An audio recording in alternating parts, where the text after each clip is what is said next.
prosesnya. Nah, di proses di sini kan aku manggil library yang digunakan, terus ngasih SEO apply-nya, gitu ya, terus resultnya, terus bikin kelas book spider. Di kelas book spider itu aku ke scrapy spidernya, terus nama spidernya apa? Aku nulis namanya adalah books. Terus allowed domains yang bisa aku akses ini book to scribe, terus URL, terus custom agentnya. Di sini custom agent yang aku gunakan. Jadi ada custom agentnya. Baru di sini baru tahapan yang kita pelajari.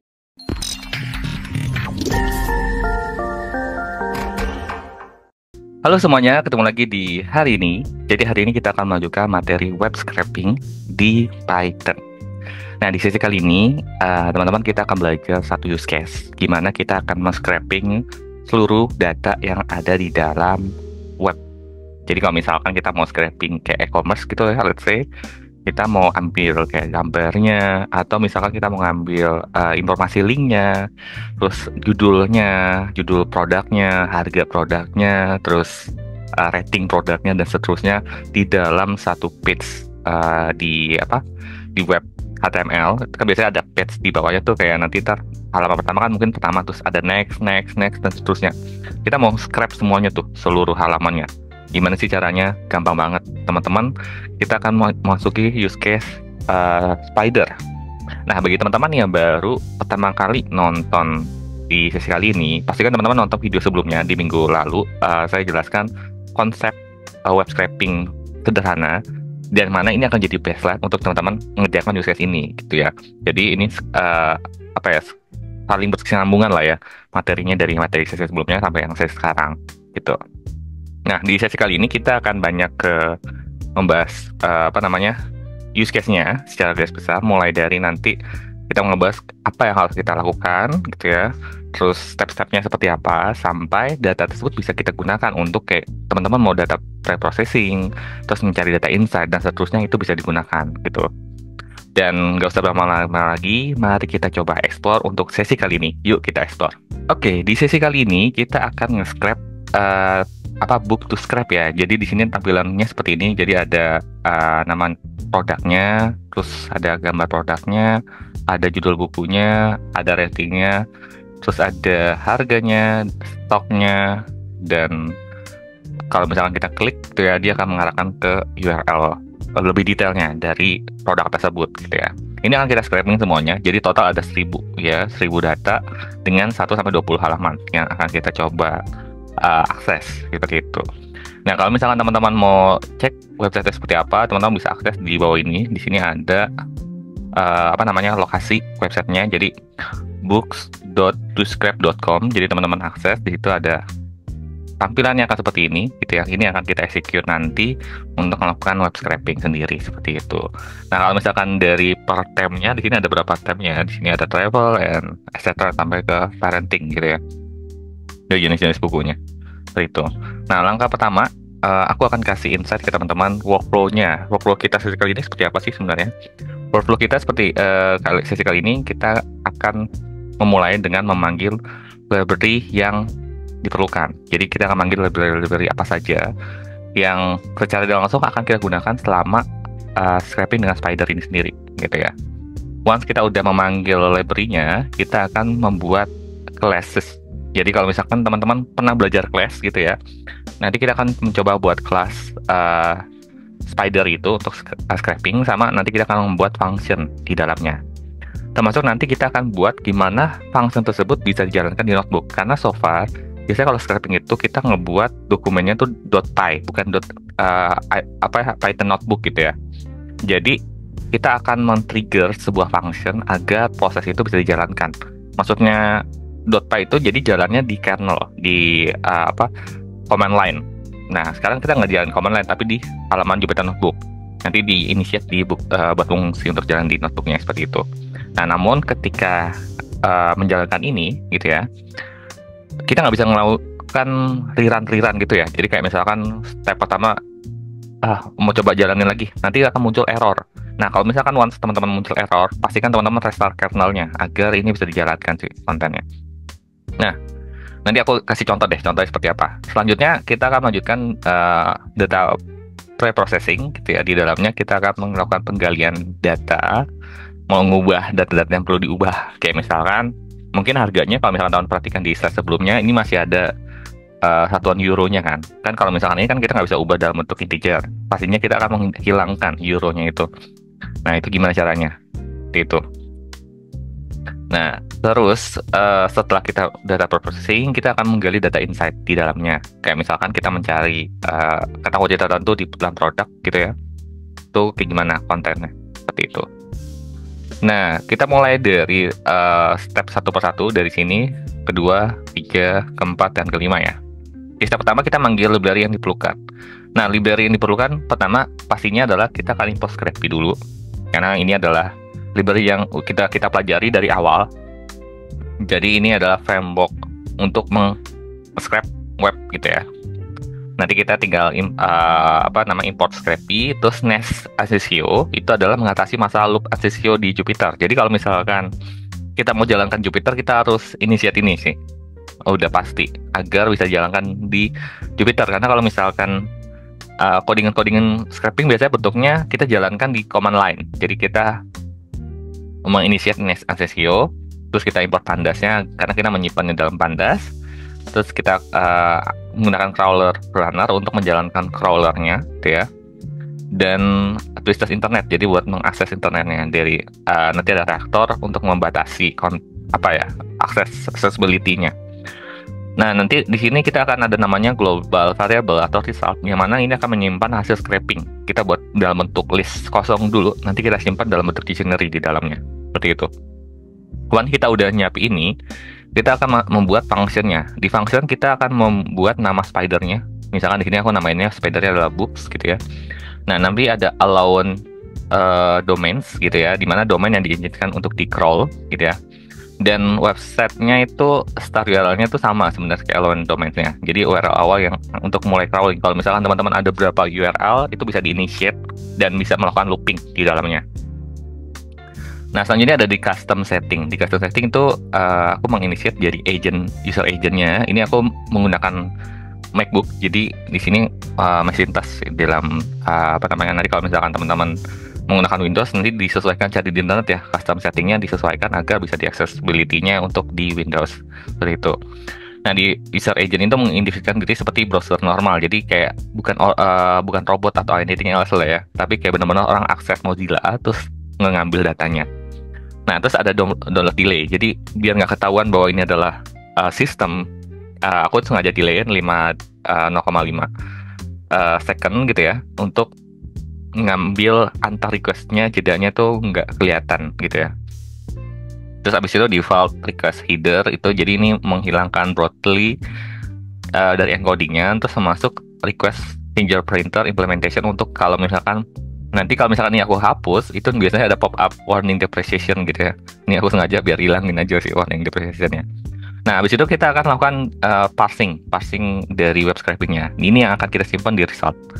Nah, jadi kan nanti kan booknya itu kan ada iterasi nih, diiterasi, terus konten dari iterasinya itu akan disimpan di dalam result, mulai dari judul, ya, harga, rating, ketersediaan, kategori, dan URL, gitu.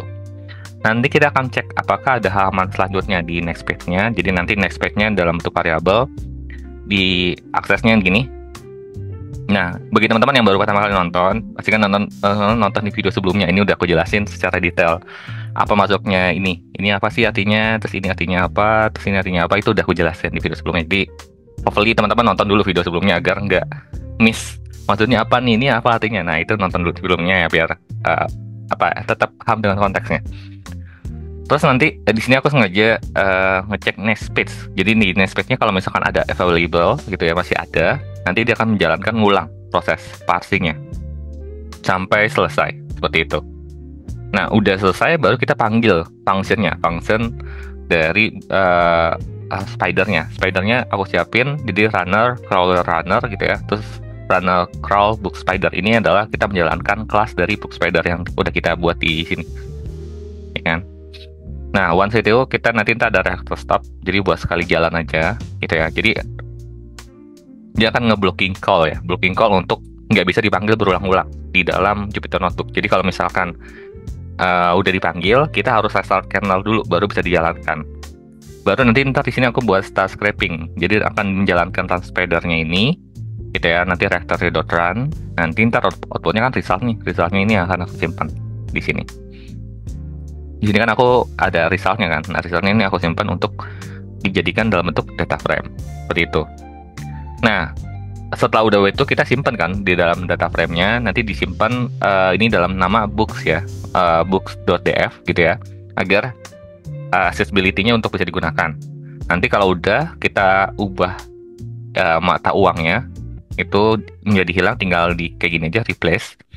Nanti kalau udah baru kita simpan dalam bentuk CSV di sini. Gitu ya. Nanti kalau misalkan mau ngecek deskripsi statistik bisa kayak gini pakai describe. Gitu ya. Dan aku nggak jelas detail. Ini ada di video-video sebelumnya terkait basically penggunaan pandas di dalam Python. Itu udah aku bahas di sesi 4 atau ke 7 ya. Aku lupa di situ. Terus di distribusi rating insight. Jadi kita bisa gali rating insight-nya banyak kan apa sih ini. Nah, ini kalau misalkan kita lihat di value count ya, dari rating-ratingnya yang ratingnya 1 ini banyak banget, terus 3, 5, terus ini 2 dan 4 seperti itu. Nah, dia tipikal di counting ya, jadi banyak counting, jadi banyak banget sini. Kan ada 1000 data, berarti kan ada sekitaran 250.000 nih di rating 1, terus ini ada 200.000 rating 3, terus 190 rating 5, dan seterusnya sampai ke distribusi rating buku lain sebagainya. Di sini aku pakai value counts. Nah, hal yang menarik, kita bisa juga melakukan searching di dalam data yang kita miliki dengan menggunakan search book. Ini aku buatin function search book. Nah, teman-teman bisa copy ya caranya. Search book, masukin keywordnya apa.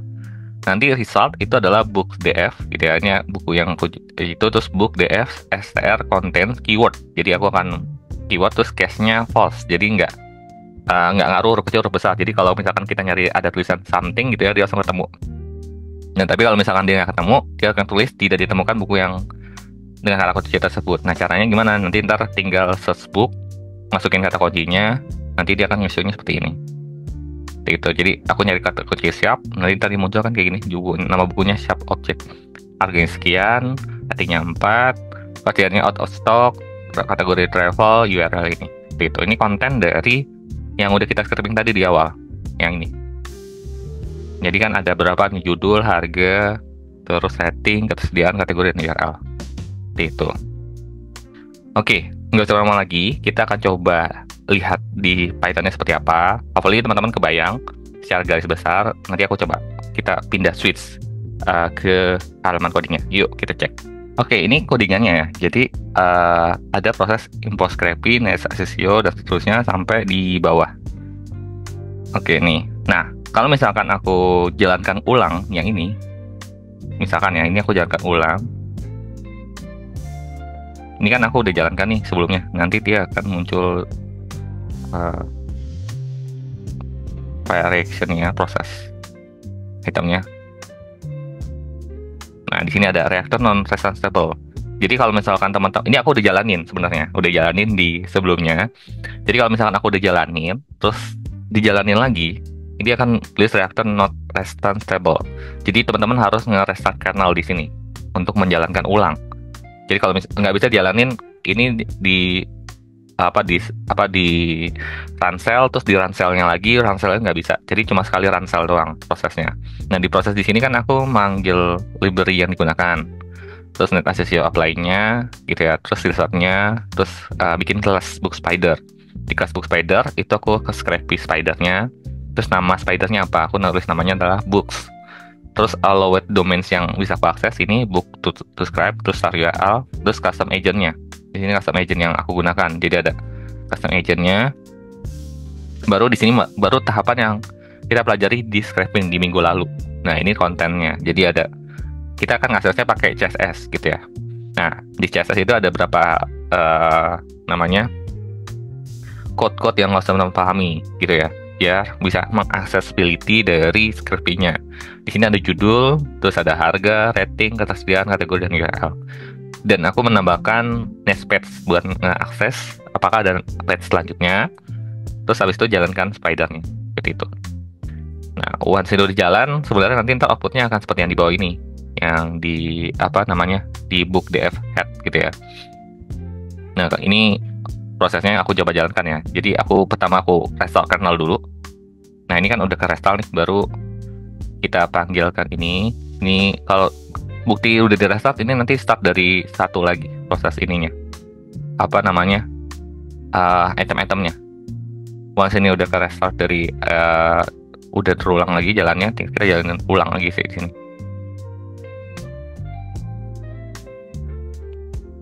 Nah, ini masih loading. Kita tunggu sampai berapa saat sampai prosesnya berjalan. Karena memang agak banyak, 1000 data dari scraping kan berarti kan ada berapa item yang kepanggil kan. Nah, ini kan dia kan mulai dari satu kan, ketika kita udah di restart kernel di sini. Nah, nanti kalau misalkan kita jalankan di sini. Nah, di sini aku akan menjalankan hasilnya kayak di bawah. Jadi di hasil di bawah ini kan aku ngambil head kan, jadi ngambil yang atasnya aja. Nah, di sini ada judul, terus ada harga, ada rating, ada ketersediaan, gitu ya, travel, kategori ya, bukan travel. Terus habis itu ada URL-nya ketika kita mau akses dari konten dari judul tersebut, gitu ya. Jadi apa ya, udah semuanya lah menyeluruh, gitu ya. Nah, selanjutnya kalau misal ini sembari nunggu karena memang fasenya agak lama nge-scraping kemarin tadi, kemungkinan sekitar ada 21 menit lah ya untuk menunggu proses ini sampai selesai. Tapi berapa code udah aku jalankan di setelahnya, jadi aku bisa jelaskan ke teman-teman konten dari item-itemnya. Nah, di sini oke, ini udah selesai ya. Ini udah selesai. Set. Nah, kita mau cek beneran ada 1000 nggak sih datanya. Kita tinggal cek di sini aja sih, di code. Terus kita cek di books DF gitu ya. Books DF. Nah, di sini kita lihat bener ada 1000 nggak kontennya dari item-itemnya. Nah, di sini ada 1000 ya, 1000 row, 6 kolom. Jadi ini benar-benar yang tadi yang di halaman pertama itu kan ada 1000 data, itu benar-benar 1000 data yang diambil sama si spidernya. Nah, karena ini udah jalan di atas nih, aku delete aja ya. Di atasnya aku jalan di delete. Nah, sekarang kita mau hilangkan. Ini kan bentuknya masih string nih. Kita ubah yang ininya. Ini sponsor link nih, bukan apa ya. Nah, ini kita delete dia. Nah, ini bukan euro ya. Harusnya ini poster link nih kayaknya. Nah, ini kita delete, terus kita save dengan nama bookcrappy.csv di sini. Nah, ini akan kesimpan di dalam environment-nya kita dengan judul bookcrappy.csv.